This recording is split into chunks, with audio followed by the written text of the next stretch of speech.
அதாவது வந்து நேத்து டெல்லியில போய் இறங்கின உடனே எடப்பாடி சொன்ன விஷயம் என்னன்னா, நான் வந்து அதிமுக அலுவலகத்த பார்க்க வந்திருக்கேன்னு சொன்னாரு. ஏன் உண்மையிலேயே மக்கள் பிரச்சனைக்காக தான் வந்தீங்க? தமிழ்நாட்டுல சட்டம் ஒழுங்கு மோசமா இருக்கு. அத சொல்றதுக்காக தான் வந்தீங்க, இல்ல மனு குடுக்கறதுக்காக தான் வந்தீங்கன்னா, அத நேரடியா பத்திரிகை நிருபர்கள்ட்ட தமிழ்நாட்டுடைய நிலைமைய விளக்கி, நாங்க அது சம்பந்தமா தான் தமிழக மக்கள் நலன் சம்பந்தமா தான் உள்துறை அமைச்சர பார்க்க வந்திருக்கோம்னு தைரியமா சொல்ல வேண்டியது தானே! இதுல என்ன ரகசியம் வேண்டி கிடக்கு? நீங்க வந்திருக்கிறது உங்க அலையன்ஸ ஃபைனலைஸ் பண்றதுக்காக வந்திருக்கீங்க.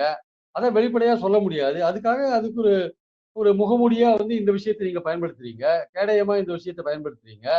இந்த தமிழ்நாட்டு நலன்களுக்கு நீங்க குடுக்குற மனுவ வாங்கி வச்சுன்னு 2 1/2 மணி நேரமா பேசிட்டு இருப்பாரு, ஒரு உள்துறை அமைச்சரு. அவர் வாங்கி வச்சுட்டு ஓகேங்க, கவனிக்கிறேங்க. நீங்க இத்தன நாள் அவங்க கூட்டணியில கூட இல்ல நீங்க. இப்பதான் மறுபடியும் போய் ரொம்ப மாதங்கள் கழிச்சு போய் அவர சந்திக்கிறீங்க.